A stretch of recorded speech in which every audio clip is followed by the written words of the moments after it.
ఈ కాలంలో ఆడపిల్లలను పెళ్లి చేసుకోవాలంటే మొగోళ్ళు భయపడేలా ఉన్నారే. అట్లా తయారైపోయారే ఆడళ్ళు. ఒకటేమో పెళ్లి చేసుకుంటది, హనీమూన్ అని తీసుకుపోతది, అక్కడ దాని లవర్తోని చంపిస్తుంది. ఇంకోతేమో పెళ్లి చేసుకుంటది, బయటకు పోదామంటది, సెల్ఫీ అంటది, వాడిని నూకెత్తది, వాడు కంగల కొట్టుకుపోయి వాడు చచ్చిపోతాండే. ఈ లోకాన్ని చూస్తుంటే అసలు ఆడపిల్లలు గింతెందుకు దరిద్రంగా తయారైతుర్రే చెప్పురి. చెల్లె, వాళ్ళందరి విషయాలల్లా అవి వార్తలు విని తట్టుకోవడమే కష్టమైతుంది. కానీ నువ్వు కూడా అట్లనే తయారైతా అంటే నేను తట్టుకోలేనే. పశ్చాత్తాపానికి మించిన ప్రాయశ్చిత్తం ఇంకేం లేదు. సరేనా? మంచిగుండు. నీకు ఏ బాధ వచ్చినా నేనున్నా, బాగున్నాడు, మేమందరం ఉన్నాం, అమ్మున్నది. సరేనా? పిచ్చి పిచ్చి ఆలోచనలు రానియకు.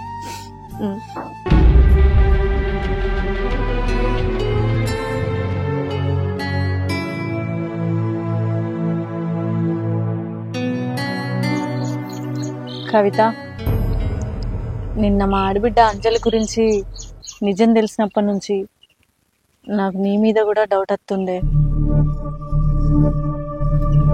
అంటే నేను ఇట్లా మాట్లాడు తప్పో కాదో నాకు తెలియదు, కానీ అడుగుతున్నా. ఆమె మా ఇంటికి వచ్చి ఉన్నన్ని రోజులు ఎప్పుడు ఆమె వర్షనే ఆలోచించిన తప్ప ఆ అన్న గురించి ఆలోచించలే. ఆయన ఒరిజినల్ రూపం ఏందనేది నా కళ్ళతోని నా చెవులతో నేను వింటనే అర్థమైంది. నువ్వు కూడా వచ్చి చెప్పంగానే నా చెల్లె అని నీ గురించి ఆలోచిస్తున్నా తప్ప మరిది గురించి అయితే నేనేం ఆలోచిస్తలేను. నిజంగానే నీ భర్త వేరే దాంతో అక్రమ సంబంధం పెట్టుకున్నాడా, లేక నువ్వేమన్నా కావాలని వదిలించుకోవాలని ఆయన మీద ఏమన్నా నింద పెడుతున్నావా? నాకేదున్నా నిజం చెప్పే. నేను తెలుసుకున్నాను అనుకో, నీకున్నదాన్నే నేను ఒక్కదాన్ని. నా సపోర్ట్ కూడా నీకు లేకుండా అవుతుంది. ఏదున్నా నాతోని కుల్లాగా మాట్లాడు. చెప్పవేందే? అక్క, నువ్వు నన్ను అనుమానిస్తున్నావా? నీకు తెలుసు కదా అక్క, నేను ఎంత బాగా చూసుకున్నానో మా ఆయనని, ఎంత ప్రేమగా చూసుకున్నా నన్ను. నువ్వు కూడా మా ఇంటికి వచ్చేదాను అప్పుడప్పుడు, చూసినావా నేను ఎంత బాగా చూసుకున్నాను. అంత ప్రేమించిన ఆయన మీద నింద వేస్తా అనుకున్నావా అక్క? అంజలి మ్యాటర్ ఏదో జరిగిందని నేను కూడా అదే చేస్తాను ఎందుకు అనుకుంటున్నావు అక్క? నేనేం చేయలేదు అక్క, వాడే నన్ను మోసం చేసిండు. నిజం, నన్ను నమ్మతలేవా అక్క? నాటకలాడకు. ఏం జరిగిందో నాకు నిజం చెప్పు అని చెప్తున్నా. నాకు తెలుసు నువ్వు నీ భర్తను ఎంత ప్రేమగా చూసుకున్నావో, నీ భర్త కూడా నిన్ను అంతే ప్రేమగా చూసుకున్నాడు. కానీ నువ్వు వచ్చి అక్క నా భర్త నన్ను మోసం చేసిండు, ఇంకో దాంతో ఉన్నాడు అక్క అని చెప్తే, మేము వచ్చినప్పుడు ఆయన కావాలనే మా ముందు నీ మీద ప్రేమ ఉన్నట్టు నటించిండేమో అని నువ్వు చెప్పేసరికి నేను అట్లా ఆలోచించిన. కానీ నాకెందుకో ఆయన అట్లా నటించేటోడు కాదు అనిపిస్తుంది. ఆయనకు కూడా నీ మీద ప్రేమ ఉన్నట్టే అనిపిస్తుంది. చూడే, నేను మళ్ళీ అడుగుతున్నా, ఏదున్నా నాతోని చెప్పు. నేను గనక తెలుసుకోవడం స్టార్ట్ చేసిండనుకో, తర్వాత నీకు వెనక ముందు ఎవ్వరి సపోర్ట్ ఉండదు. మళ్ళీ అడుగుతున్నా, చెప్పు. నువ్వు వచ్చి చెప్పినవు చూడు, అక్క నేను ఆయనను రెడ్ హ్యాండెడ్గా చూసినా, నా కళ్ళ ముందే వాళ్ళు ఇట్లున్నారు, నాకు దొరికిర్రు అని. సరే, నువ్వు చెప్పిందే నమ్ముతా. నీ భర్త నీకు రెడ్ హ్యాండెడ్గా దొరికిండని చెప్పడానికి ప్రూఫ్ ఏముంది? ప్రూఫ్ కావాలి కదా. సరే చూపెట్టు నాకు. నీ ఇంట్లోకి వచ్చిందా, లేకపోతే దాని ఇంట్లోకి పోయిందా, లేకపోతే వాళ్ళిద్దరు కలిసి వేరే ఎక్కడన్నా కనబడ్డరా, లేకపోతే ఫోన్లో చూసినావా, ఫోటో తీసినావా, ఫోన్ మాట్లాడంగా చూసినావా? ఏ ప్రూఫ్ ఉంది నీ దగ్గర? నాకు ఒక్క ప్రూఫ్ చూపించు. అప్పుడు ఆయన నేను నిలబెట్టి ఏం చేయన్నో అది చేస్తా. లేదంటే నరికి 4 వక్కలు చేస్తా. నాకు నిజం చెప్పు.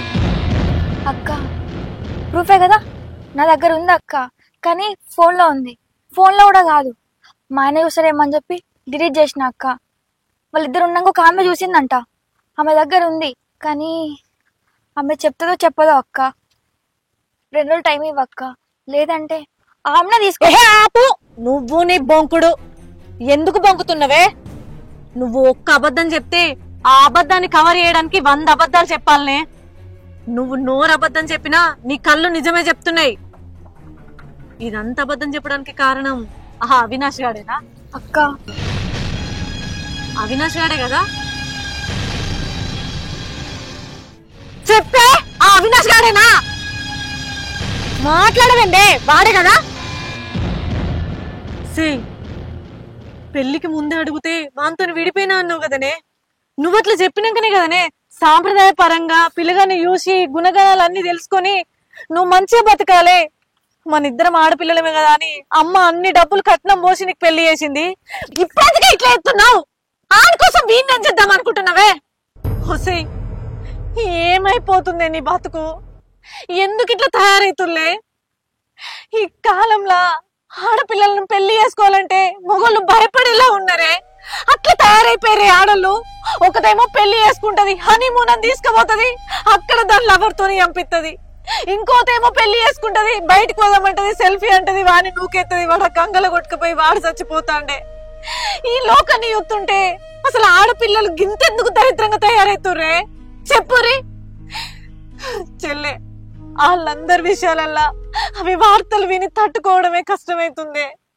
కానీ నువ్వు కూడా అట్లనే తయారైతా అంటే నేను తట్టుకోలేనే. ఎందుకే పెళ్లికి ముందే చెప్పినావు కదా, అక్క నేను వాడిని చేసుకోను, నాకు వాడి మీద ఇష్టం లేదు, మీరు చూసిన అబ్బాయినే పెళ్లి చేసుకుంటాను అప్పుడే చెప్పినావు కదా. మరి అదే ముచ్చట నువ్వు పెళ్లి చేసినా కూడా నేను వాన్నే మాట్లాడతా, వాన్తోనే ఉంటా, వాన్తోనే బతుకుతానంటే ఇప్పుడు ఈ పిల్లగానికి ఇచ్చి పెళ్లి చేయకపోదు కదనే. మీకు పెళ్లిలకు ముందు ఒకడు, పెళ్లి తర్వాత ఒకడు, పెళ్లి అయినాక పెళ్లి మొగుడిని చంపుడు, ఇదంతా ఒక ఫ్యాషన్ అయిపోయిందానే. అట్టిగా ఒక నిండు ప్రాణాన్ని బలి చేద్దామని చూస్తురానే మీ సరదాలకు మీ సరసాలకు. నిన్ను నా చెల్లని చెప్పుకోవడానికి గలీజుగుందే. అక్క ఏ మాట్లాడకు, ఎంత వయ్యారంగా ఎంత పద్ధతిగా చిన్న నమ్మిస్తున్నవే. నేను మా ఆడిపిట్ట విషయంలోనే నేను తీసుకోలేకపోయినా, నిన్నెట్లా తీసుకుంటా అనుకుంటున్నవే? ఈ కాలంలో ఆడపిల్లలను చూస్తేనే నాకు ఒక్కొక్కసారి ఎందుకు పుట్టినరా నేను ఆడదన్నే అనిపిస్తుంది. అది కాదే, వాళ్ళని చంపడానికి పెట్టే ధైర్యం పెద్దల్ని ఒప్పించుకోవడానికి పెడితే ఏం పుడుతుంది? మీ ఇష్టానికి మీరు ప్రేమ పెళ్లి అన్ని అంటారు, వాళ్ళని పక్కకు పెట్టేసి పెద్దలకి ఇష్టమైనట్టు ఏదో పెళ్లి చేసుకుని నటిస్తారు. పెళ్లి చేసుకున్నాక వీడు నచ్చలేదని ప్రేమించిన కోసం వీడిని చంపుతారు. అట్లా కాదే, మీరు ప్రేమించిన వ్యక్తి గురించి మీ తల్లిదండ్రులను ఒప్పించుకొని మెప్పించుకొని పెళ్లి చేసుకుంటే వాళ్ళు సుఖపడతారు, మీరు సుఖపడతారు.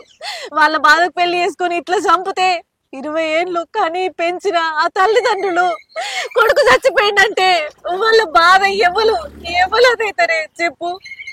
ఒకప్పుడు ఆడపిల్లలకు పెళ్లిళ్ళు చేస్తే కిరోసిన్ పోసి చంపుతుర్రు, కట్నాల వేధింపులను చంపుతుర్రు, ఆత్మహత్యలు చేపిస్తుర్రు, ఉరిపెట్టి చంపుతుర్రు అనే వార్తలు ఉండేదే. అప్పుడు ఆడపిల్లలకు పెళ్లి చేయాలంటే భయం అయ్యేది. కానీ ఇప్పుడు ఆడదంటే అన్ని విధాల ఓర్పు సహనం క్షమించే గుణం ఉన్న ఆడపిల్లనే అదే ఇట్లా చంపుకుంటా చేసుకుంటా నరకంగా మార్చుతే ఈ సృష్టి ఏమైతుంది? ఎందుకు చంపలే? చంపే హక్కు ఎవరిచ్చారు మీకు? అక్క నేను చంపుదాం అనుకోలేదు అక్క. చెప్పనే చంపుతా. ఒక మొగాడి మీద నింద పెడితే ఒక ఆడదాని మీద నింద పెట్టినా అది చంపినంత సమానం. ఇంకా చంపడానికి నేను అదిగాలే కదా అని మాట్లాడుతున్నావా? నువ్వే నాన్న ఇట్లా మాట్లాడేది, నువ్వే నాన్న ఇట్లా చేసేది. అది కాదక్క, నేను ఇంక అవినాష్ని మర్చిపోలేకపోతున్నా అక్క. నువ్వు అన్నది నిజమే, ముందే ఒప్పించి పెళ్లి చేసుకోవద్దా అంటే నాకంత ధైర్యం లేకుండే అక్క. పెళ్లి చేసుకున్నాక నేను వాడిని మర్చిపోతానేమో, నా భర్తతోని సంతోషంగా ఉంటా అనుకున్నాక్క. కానీ ఉండలేకపోతున్నాక్క. వాడి ప్రేమ ముందు నాకు వీడి ప్రేమ ఏం కనిపించట్లేదు అక్క. నువ్వు అన్నావు కదా అక్క, మా ముందు నీ భర్త నటించండేమో అని, కానీ కాదక్క, నేనే మీ ముందు నటించిన. అట్లా ప్రేమ గుండి నటిస్తానైనా నా భర్త మీద ప్రేమ పెరుగుద్ది అనుకున్నా అక్క, కానీ పెరగట్లేదక్క. అందుకే నా భర్త నుంచి ఎట్లా దూరం కావాలో అర్థం కాకనే ఈ పని చేసిన అక్క. అక్క నాకిప్పుడు విడాకులు కావాలక్క. సరేనే, నువ్వన్నట్టే నీకు విడాకులు బావతో మాట్లాడిపిత్తా. ఈ విడాకులేదో నీ మీద ఇష్టంతో కాదే, నీ భర్తకి ఏమవుతుందో అన్న భయంతో ఇప్పిస్తున్నా. అవునే, ఇప్పుడు గనుక నేను విడాకులు ఇప్పియకపోతే నువ్వు అవినాష్ గాని కోసం నీ భర్తని ఏమైనా చేస్తావనే భయం నాకు మొదలైంది. అయినా కష్టంతో కలిసి ఉండడం కంటే ఇష్టంతో ఇద్దరు దూరంగా ఉండడం మంచిది. నీకెట్లాగూ ఆప్షన్ అవినాష్ ఉన్నాడు, పాపం ఆయనే ఒంటరోడైపోతాడు కదా. సరే ఇప్పిస్తా, హ్యాపీగా ఉండు.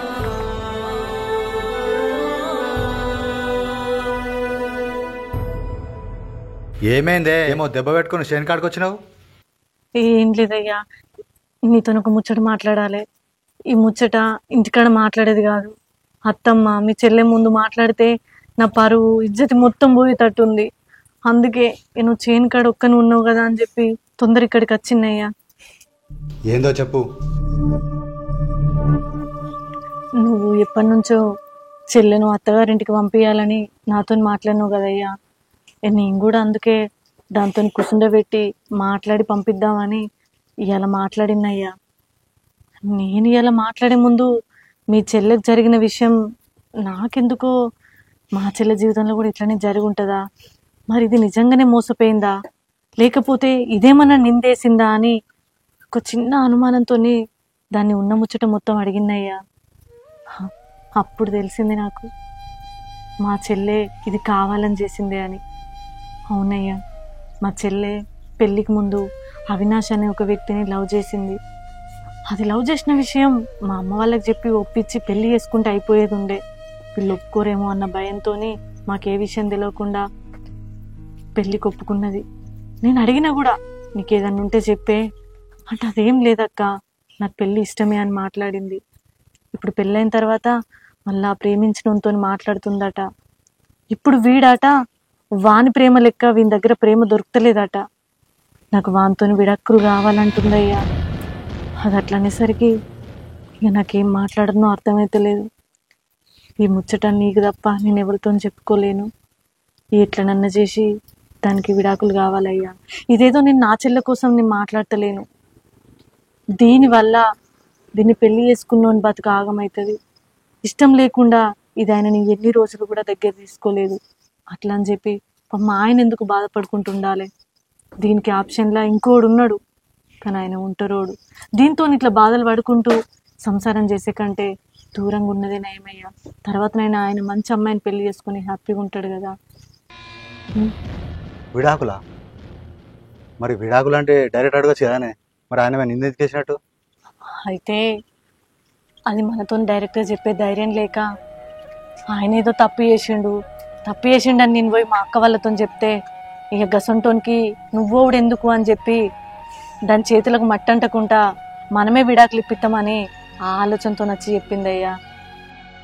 ఇప్పుడు వాళ్ళిద్దరిని మనం ఏదో ఒకటి చేసి కలిసి ఉండి కలపడం కంటే వాళ్ళకి విడాకులు ఇచ్చి దూరం పెట్టిందే నయమయ్యా. ఈ ముచ్చట మా అమ్మ వాళ్ళకి చెప్పినాం అనుకో, పెద్దోళ్ళు వాళ్ళు బాధపడతారు. అయ్యో పెళ్ళయింది మొన్ననే మళ్ళా విడాకులా అని వాళ్ళు భయపడతారయ్యా. ఈ విషయం వాళ్ళ దాకా ఇప్పుడే పోవద్దు.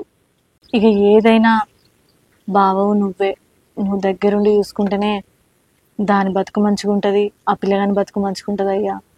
ఎట్లనన్నా చేసి విడాకులు వచ్చే మార్గం చూడు. సరే తీయే, నీ చెల్లె కావాలని విడాకులు అడుతుంది కాబట్టి దాని తర్వాత ఆలోచిద్దాం. కానీ ముందుగా అయితే నా చెల్లె మీద నిందపడ్డా కానీ ఆ బాడకోన సంగతి చెప్పినాక మీ చెల్లె గురించి ఆలోచిద్దాం. సరే తీ, నువ్వైతే ఇంటికి పో. సరేనయ్యా, అంజలి గురించి అయిపోవడంతోనే మా చెల్లెకి ఎట్లనన్నా చేసి విడాకులు ఇప్పి. సరే ఇప్పిద్దాం.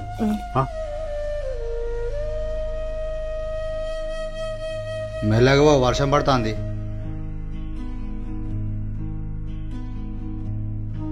అమ్మా నువ్వు పెద్దదానివే, నువ్వు చెప్పినట్టు మేము వింటాం. ఇన్ని రోజులు చెల్లె మీద రజని కోపం ఉండే, తనే వచ్చి చెప్పింది ఇప్పుడు చెల్లె మంచిదని. అంటే మనం నమ్మాలి. ఇప్పుడు చెప్పమ్మా, నువ్వు ఏం చెప్తా చేద్దాం. ఏం చెప్పేది ఉందిరా, అది మంచిదే అని నేను కూడా ఫస్ట్ నుంచి చెప్పనే పడుతుంది. దాని ఏ తప్పు లేదని మనకు తెలుసు. ఇవాళ దాని చెవులతో నాది విన్నది కాబట్టి అది నిజం చెప్పింది. అది మన ఇంటి పిల్ల కాబట్టి ఇప్పుడు బయట ఎవరేం చెప్పినా మీ పిల్ల కదా మేము ఇట్లా నమ్ముదాం అంటారు. దీంతో పాటు కవిత కూడా విన్నది. కాకపోతే ఇప్పుడు ఎట్లా రా, ఏం చేసినా నాకు కూడా అర్థమైపోలేదు. అసలు ఏం చేయాలి, నువ్వు కూడా చెప్పు మరి నీ ఆలోచన ఏందో. ఏం లేదమ్మా, వాడంటే కొట్టేంత కోపం ఉన్నా మీరు ఆవిర్రని ఆగినా ఎట్లన్నా చేసి పంచాయతీలో కూర్చోబెట్టి వాడిని ఇజ్జత్ తీయాలి. ఇప్పుడు పంచాయతీ ఎందుకయ్యా, ఇది ఆడపిల్ల జీవితానికి సంబంధించింది. ఇది పంచాయతీ పెట్టుకుంటే ఎట్లుంటుంది? సరే ఇప్పుడు ఆయనకు బుద్ధి రావాలని చెప్పి నలుగురు పెద్ద మనుషుల దగ్గరికి పోయి మనం ఫిర్యాదు అవుతాం కావచ్చు. అయినంత మాత్రాన వాడిని పిలిపించినాక వాళ్ళు మనల్నే అడుగుతారు ఏంది ముచ్చట అని. అప్పుడేమని చెప్తావు? నా చెల్లె మీద నిందేసిండు, ఇట్లా నా చెల్లెకు వేరేటంతో అక్రమ సంబంధం అంటగట్టిండు, ఒకే ఇంట్లో పెట్టి తలుపు పెట్టి గొల్లెం పెట్టి మళ్ళీ పైనకెళ్ళి ఆయననే మా చెల్లెకి ఏదో సంబంధం ఉంది వేరేటోతోనని నిందేసిండని చెప్తావా? అట్లా చెప్తే పెద్ద మనుషులు ఎట్లుంటారయ్యా?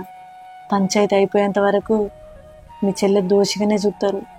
ఊరు ముచ్చట నీకు తెలిసిందే కదా. అబ్బో, ఏ సంబంధం లేకపోతేనే రూమ్లు ఉన్న వాళ్ళు అట్టుగానే ఉన్నారా? ఆమె ఏం తప్పు చేయలేదా? ఏమో ఆమె సొంటిదో అని నలుగురు నాలుగు తీర్లా మాట్లాడతారయ్యా. నరం లేని నాలుకే వాళ్ళు ఎట్లా మాట్లాడతారనేది మనకు తెలియంది కాదు. చిన్న విషయాన్ని అంటే నేను చిన్న విషయం అని కాదు, ఆమె జీవితానికి సంబంధించిన విషయమే. ఇది 10 మంది లేసుకుంటా 10 మంది నోళ్ళల్లో నవ్వుల పాలు అవ్వడం కంటే ఆయనను పిలిచి గట్టిగా బుద్ధి మాట చెప్పి ఉండబుద్ధి అయితే ఉంచుకోమన్నాం, లేదంటే ఆమె జీవితంలోకి వెళ్ళి ఆయనను పంపించేద్దాం తప్ప ఇది 10 మంది లేసుకొని పంచాయతీ చెప్పుకుంటే పోయేది మన చెల్లె పరువేనయ్యా. ఒకసారి ఆలోచించు. మరి ఏం చేద్దామంటావే? అమ్మ నువ్వేమనుకోలేదు, ఒక మాట చెప్తా. ఒకసారి లక్ష్మణ్ ఇంటికి పిలిచి మాట్లాడేది. ఎందుకంటే నేను ఆయనకి ఏం చెప్పకుండానే మన ఇంటికి వచ్చిన అప్పటి నుంచి లక్ష్మణ్ నాతో మాట్లాడుతున్నాను. నేను కూడా ఎప్పుడైనా ఫోన్ చేయను. నువ్వు ఇంటికి పోయి మాట్లాడినావు కానీ మన ఇంటికి మనం వినిపించి అందరి ముందు మాట్లాడేది ఉంటుంది. ఏమో నేను అని ఫోన్ చేయ, మీరే ఫోన్ చేసి మాట్లాడుకోర్రి. అరే చెప్పేదాకా వినకుండా పోతాడురా వీడొకడు.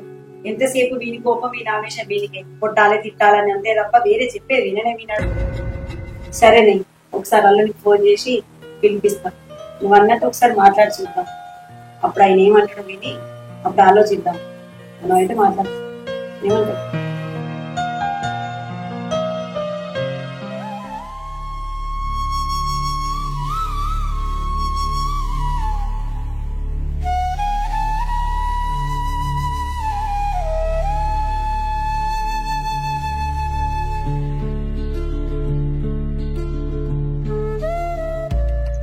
అత్తమ్మ, మీరు నన్ను ఇక్కడికి ఎందుకు పిలిపించారో నాకు తెలియదు. అయినా మీరు నన్ను పిలిపించి మంచి పని చేసారు.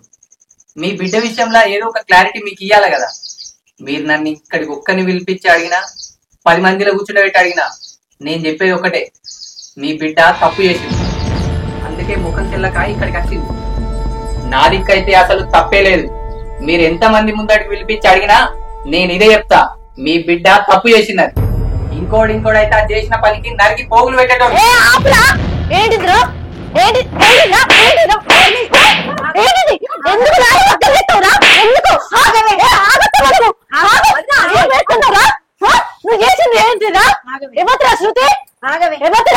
నువ్వు ఫోన్ మాట్లాడగా ఇంకా 4 మొక్కలు చెప్తారట. ఎందుకురా? ఎందుకు నీకు నా ఆడబిడ్డ ఏమాట ఉందిరా? నువ్వు మాట్లాడిన ఫోన్ కాల్ నేను నా చెల్లె స్వయాన మా కళ్ళతో మేము చూసాం, మా చెల్లెతో మేము విన్నావురా? ఎందుకురా? ఎందుకు నింద పెట్టినావు? దాని మీద మర్చేయాలన్న ఆలోచన నీకు ఎందుకు వచ్చిందిరా? నీకు ఆమెను పెళ్లి చేసుకోవడం ఇష్టం లేకపోతే అప్పుడే మీ వాళ్ళతో చెప్పచ్చు కదరా. మీ వాళ్ళతో చెప్పే ధైర్యం లేకపోతే ఆ ఎంగేజ్మెంట్ లోనైనా పెళ్లికి తాళి కట్టే ముందైనా నా భర్తతోనో నా అత్తతోనో కనీసం ఆమెతోనో నా చెప్పొచ్చు కదరా. పెళ్లి చేసుకున్నావు, నీకు నచ్చలేదు, నచ్చకపోతే ఈమెను పెళ్లి చేసుకున్నా ఇప్పుడు నాకు ఈమెతో ఉండు ఇష్టం లేదు అని ఒక్క మాట అన్న మా వాళ్ళతో వచ్చి మాట్లాడచ్చు కదరా. నువ్వు నిందేసినావు, అది ఆడది. ఆ నింద భరించలేక నువ్వు నింద పెట్టినవన్న వెంటనే ఏ బాయో చెరువు అని అందులో దూకితే నీకు పెళ్ళ దొరుకుతుందిరా. కానీ తల్లికి ఇంత ఎత్తు బిడ్డ దొరుకుతుందా చెప్పు? నచ్చని పెళ్లిళ్ళు చేసుకున్నాడెందుకు? చేసుకున్న తర్వాత కిరోసిన్లు పోసి ఆత్మహత్యలు చేసుడెందుకు? కట్నాలు తెమ్మని వేధించుడెందుకు? ఇవన్నీ చేతగాక ఆడొంగులో లెక్క దాని మీద నింద మోపినవా? ఒరేయ్, నువ్వు నింద మోపే ముందు అసలు నువ్వు ఎంత తప్పు చేసినావో తెలుసా? నిన్ను నువ్వు తక్కువ చేసుకున్నావురా. నీ ముందే నీ పిల్లలు ఇంకొంతో ఉంటుంది అనేది ప్రచారం చేసుకుంటే పోయేది దాని పరువు ఒక్కటే కాదురా, నీ పరువు కూడా. చెప్తా నా కొడుక, అసలు నువ్వు ఒక మనిషిని, నీది ఒక బతుక. ఇంకిక్కడికి వచ్చి ఏ వరగని ఎంగలప్పలేక ఇక్కడ నేను ఏ తప్పు చేయలేను, చేసిందంటే నీ బిడ్డనే అంటవా? ఒకవేళ ఆ రోజు నేను నా చెల్లె నువ్వు నువ్వు మాటలను ఫోన్ వినకపోతే ఆమె ఈ నిందలకు ఏమైపోవాలరా చెప్పు. ఇట్లాంటి ఎన్ని విషయాలు బయటకు రాకుండా ఆడలు ఎంతమంది ఆగమై చచ్చిపోతారురా. నీ ముచ్చట నేను చెప్పినాకనే వెంటనే నా భర్త నిన్ను నరికి 4 అక్కలు చేస్తానన్నారా, కానీ మేమే ఆపినాం. ఏంద్రా నువ్వు 4 అక్కలు చేస్తావా? పండబెట్టి నిన్ను 4 అక్కలు చేస్తాం నరికి తల్లి.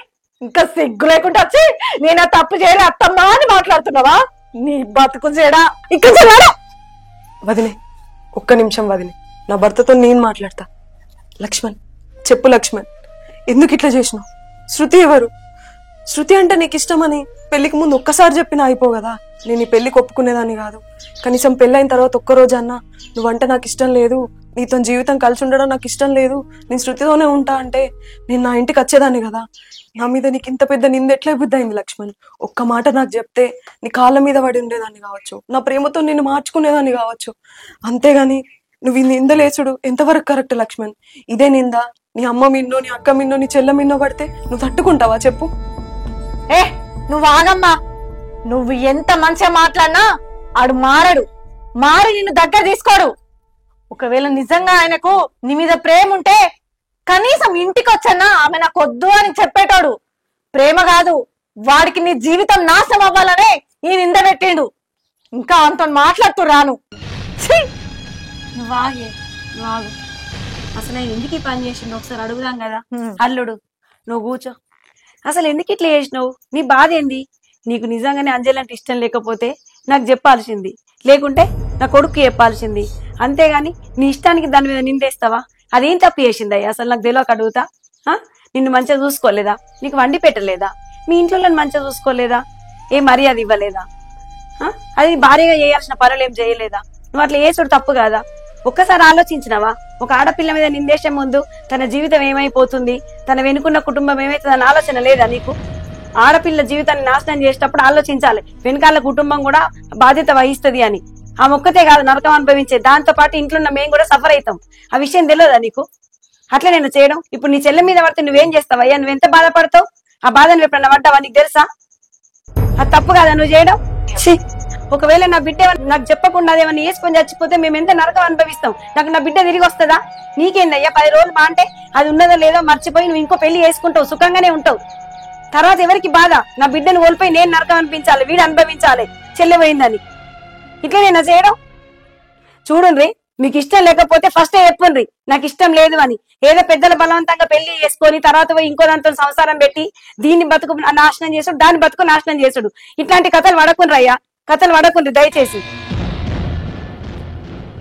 నేను అట్లా ఎందుకు చేసిన అంటే, పెళ్లికి మీరు నాకు 30 లక్షల కట్నం ఇచ్చారు కదా, నా అంతటా నేను మీ బిడ్డను వద్దు అని అంటే ఆ 30 లక్షలకు ఇంకో 30 లక్షలు కలిపి ఇవ్వమంటారేమో. అంత డబ్బు ఇచ్చే పరిస్థితుల్లో నేను లేను. మీ బిడ్డ పైన ఏదైనా నిందేస్తే తప్పు మా వైపు ఉంది కదా అని చెప్పి మీరు విడాకులు ఇవ్వడానికి ఒప్పుకుంటారేమో అని అట్లా చేసిన. 30 లక్షల కోసం ఒక ఆడపిల్ల జీవితాన్ని నాశనం చేయాలని చూస్తాను వారా? అంత పైసలు ఇయ్య చాతగా నువ్వి మరి నిందెందుకు ఎత్తున్నావురా? వద్దు అని డైరెక్ట్ చెప్పేది అయిపో కదా. అరే నువ్వు నిందేసింది ఒక ఆడపిల్ల మీద కాదురా, ఒక కుటుంబం మీద. ఒక ఆడపిల్ల అంటే పరువు, ఒక పరువు మీద నువ్వు నిందేసినవురా. చిచ్చి, నిన్ను ఏం మాట్లాడను కూడా నాకు అర్థమైతలేదురా. అమ్మ తల్లి వద్దు, ఆడు నీకు అసలు వద్దే వద్దు. అత్తమ్మ నా మాటిను. ఆ పిల్ల ఆయనతోనున్నా వాడు ఏదో ఒక రోజు ఆమె మీద నిందనే కాదు చంపి కూడా నేను చంపలేదు, అదే ఆత్మహత్య చేసుకొని చచ్చింది అనే మాట్లాడేటోడు. ఆమెకి వెంటనే ఆడితోని విడాకులు ఇప్పిరత్తమ్మా, లేకపోతే అది సుఖంగా ఉండలేదు. ఇంకేమన్నా పెళ్లి చేసుకున్నా సుఖంగా ఉంటది, లేకపోతే మనతోనన్నా బతుకుతుంది తప్ప ఈ నీచంతో అద్దత్తమ్మా. అల్లుడు సరే, నీకు నా బిడ్డ విడాకులు ఇస్తుంది. నువ్వు ఒక పని చేస్తావా? నా బిడ్డ నువ్వు నింద ఎక్కడేసినావో ఆ 10 మంది ఇళ్ళ నా బిడ్డ నిప్పని చెప్పు. నువ్వు చెప్తే నా బిడ్డ నీకు విడాకులు ఇస్తుంది. దానికి నువ్వు ఒప్పుకుంటావా? నాకు విడాకులు వద్దమ్మా, నాకు లక్ష్మణే కావాలి. నేను లక్ష్మణ్తోనే ఉంటా. నేను నా భర్తలాగా లక్ష్మణ్ని తప్ప ఇంకెవరిని ఊహించుకోలేనమ్మా. చూసినవారా, చూసినవా? అది ఆడదంటే, అది భార్య అంటే. నీకు అసలు అది ఏమైపోతే నాకేంది, అది ఎక్కడ సత్తే నాకేంది, దాని మీద నిందేసినా ఇడిచిపెట్టినా, కానీ నువ్వింత చేసినా కూడా నిన్నే కావాలంటుంది, నిన్ను మార్చుకుంటా అంటుంది. ఇంతకంటే మంచి భార్య దొరుకుతుందా నీకు? చెప్పు సప్పుడు ఏమైందయ్యా? చెప్పురా చెప్పు. నా చెల్లె నిప్పని చెప్పి 10 మంది ఒప్పుకుంటావా? చెప్పురా. చెప్తా బావా, చెప్తా. కానీ మీ చెల్లెతో నాకు విడాకులు ఇప్పిస్తా అంటేనే చెప్తా, లేకపోతే చెప్పా. అరే నువ్వు అల్లుడు, సరే నీకు ఎంత చెప్పినా నువ్వు నమ్మేటట్టు లేవు, మారేటట్టు లేవు. సరే నీకు కావాల్సింది నా బిడ్డ నుంచి విడాకులే కదా, ఇస్తాం, నీకు విడాకులే ఇస్తాం. కానీ నువ్వు ఒక షరతుకు ఒప్పుకుంటే 3 నెలలు నువ్వు మా ఇంట్లో మాతో ఉండాలి. ఆ 3 నెలల్లో నా బిడ్డ మీద నీకు ఎక్కడ ప్రేమ కలవకపోతే, అది నచ్చకపోతే ఆ తర్వాత నువ్వు వెళ్ళిపోవచ్చు, విడాకులు ఇప్పిస్తాం. నువ్వు 30 లక్షలు కూడా మాకు ఇవ్వాల్సిన అవసరం లేదు. కాకపోతే నువ్వే 10 మంది ముందు నా బిడ్డను నిందేసినావు నా బిడ్డ మీద, ఆ 10 మంది ముందు మళ్ళీ నువ్వు అప్పుడు నా బిడ్డ నిప్పని ఒప్పుకోవాలి. అప్పుడు నీకు విడాకులు ఇప్పిస్తాం, లేకపోతే ఇప్పియం.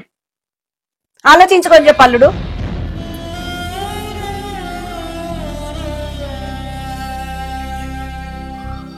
లక్ష్మణ్ లక్ష్మణ్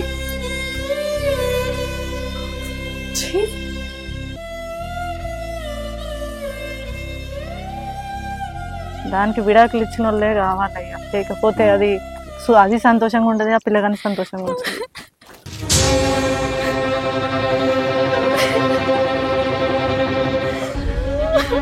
మా చెల్లి ఎందుకు ఈడుంది? కవిత,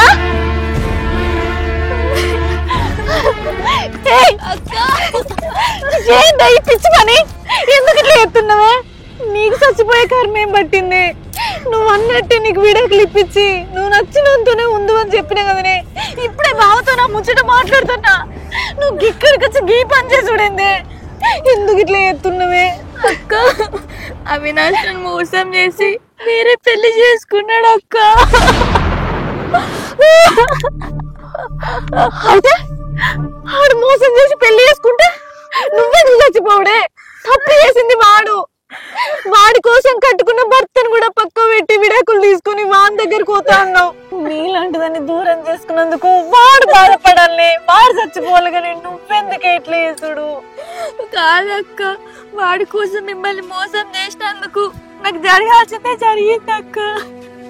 వాడి కోసం నన్ను ఎంతగా ఇష్టపడ్డ నా భర్తను కూడా కాదనుకున్నా, ఆయన మీద నిన్న కూడా మోపిన, దానికి వాడు నన్ను కరెక్ట్ గానే మోసం చేసిండు అక్క.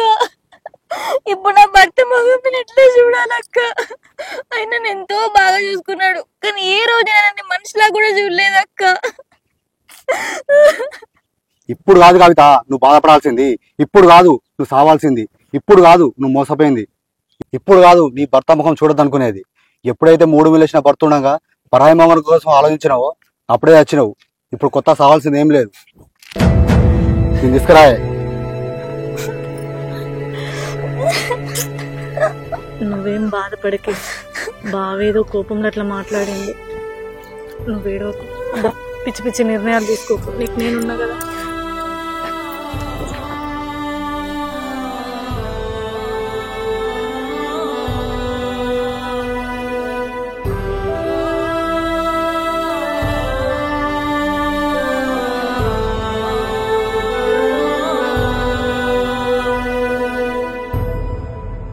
నన్ను ఎందుకు పిలిపించారు అదేనే? నన్ను అద్దనుకొని వచ్చింది కదా, అయినా నాతోనేం పని? ఇంకా నా మీద నిందబెట్టి వచ్చింది కదా, మళ్ళీ నాతోనేం పని? చూడు మరిది, మా చెల్లె చేసింది తప్పే, అది కావాలనే నీ మీద నిందేసిందనే ముచ్చట మాకు తెలుసు. అయినా కూడా ఏ ఒక్కరోజు నువ్వు మా దగ్గరికి వచ్చి మా చెల్లెని నిందించింది లేదు. నువ్వు పెద్ద మనసు చేసుకొని దాన్ని క్షమించాలయ్యా. అది ఏదో తెలుసో తెలియకో వాడి భ్రమలుండి అవినాష్ గారి కోసం ఇట్లా చేసింది, కానీ అది చేసింది పెద్ద తప్పని దానికే ఇప్పుడు తెలిసి వచ్చింది. పశ్చాత్తాపడుతుంది, నీతో జీవితాంతం సంతోషంగా ఉంటా అని బాధపడుతుంది. ఒక్కసారి నువ్వు పెద్ద మనసు చేసుకొని దాన్ని క్షమించాలయ్యా. అవినాష్ విషయం నాకు ఎప్పుడో తెలుసు, అదే నేనే తెలుసుకున్నా. పెళ్ళైన తర్వాత నాకు చెప్తుంది అనుకున్నా, కానీ నాకు ఎప్పుడు చెప్పలే. సరే మారుతుంది అని అనుకుంటే అసలు మారలే. ఇంత దూరం తీసుకొస్తా నేను అస్సలు అనుకోలేదు వదిన. అది కాదు బిడ్డ, జరిగింది ఏదో జరిగింది. పెళ్లికి ముందే రజని కవితను అడిగిందట, మనం అవినాష్ని పెళ్లి చేసుకోరాదే అని. అప్పుడు అది కవిత నాకు ధైర్యం లేదు నేను చేసుకోను అన్నదట. అట్లా అని చెప్పి ఇది కూడా ఊకోకుండా వాళ్ళ అమ్మ వాళ్ళకి చెప్తే అయిపోవు. వాళ్ళు కూడా ఏం ఆలోచిద్దురో ఏం చేద్దురో. ఏదో అయిపోయింది, నీకు ఇచ్చి పెళ్లి చేసిండ్రు. సరే ఇప్పుడు అదంతా అయిపోయింది, అది కూడా తప్పు ఒప్పుకొని బాధపడుతుంది కదా. ఇప్పుడు నువ్వేమంటావు మరి? దాన్ని తీసుకపోవా ఏం సంగతి? నువ్వు చెప్పు మరి, ఏం ఆలోచించుకున్నావు? పెద్దమ్మ, నేను దాన్ని పంపించలేదు, అదే వచ్చింది నా మీద నిందేసి. ఇప్పుడు అత్తాండ రావచ్చు, నేనేమన్నాను. అత్తాండ ఇప్పుడైనా తీసుకపోతా. పశ్చాత్తాపానికి మించిన శిక్ష ఏముంటది చెప్పు? చాలయ్యా, ఈ మాట అన్నావు, నాకు నిమ్మలంగా ఉంది. చూసినవానే, నువ్వు అంత పెద్ద తప్పు చేసినా కూడా ఆయన పెద్ద మనసుతోని క్షమించిండు. ఇక నుంచైనా ఆయన చెప్పినట్టు వినుకుంటా మంచిగుండు. పిచ్చి పిచ్చేసా లేకు, సత్తా బతుకుతా అని మాట్లాడకు. అర్థమైందా? నీలాంటి భర్త దొరకుడు దాని అదృష్టం. అర్థమైందా? ఇక నుంచైనా పిచ్చి పిచ్చేసా లేకుండా మంచిగుండు. ఇంకేం నిలబడి చూస్తున్నావు? పోయి బట్టలు తీసుకొచ్చుకోపో.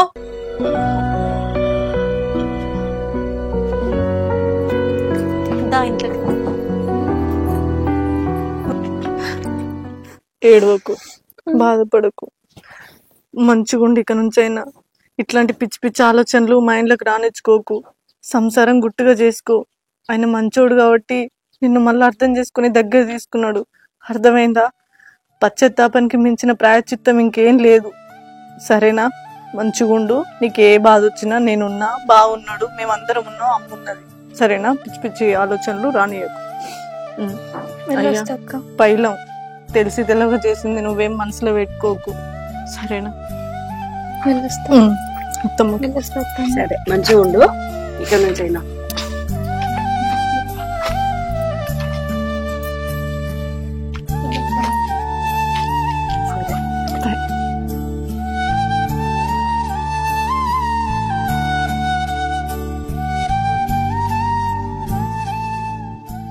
అంజలి, నేను తప్పు చేసిన అంజలి. నువ్వు నా గురించి ఏమనుకుంటున్నావు నేను ఇప్పుడు అడగాలనుకోవట్లేదు. ఎందుకంటే అందరి ముందే చెప్పినావు ఆ రోజే. నన్ను క్షమిస్తావా అంజలి? మన ఇంటికి పోదాం, వస్తావా? లక్ష్మణ్, నువ్వేనా మాట్లాడేది? నేను అసలు నమ్మలేకపోతున్నా. నువ్వు వచ్చి 2 రోజులే అవుతుంది. 2 రోజుల్లో ఇంత మార్పా? నువ్వు అడగడం ఏంటి లక్ష్మణ్? నేను ఎదురు చూసేది ఈ రోజు కోసమే కదా లక్ష్మణ్. పోదాంపా.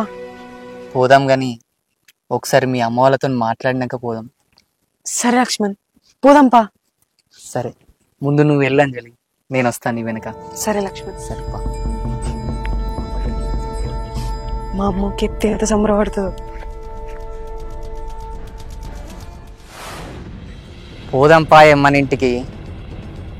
అక్కడికి పోయిన తర్వాత చెప్తా, నీ నోటితోనే నువ్వు నాకు వద్దు అనేలా చేస్తా. ఎవడియా నేను నీకు 30 లక్షలు.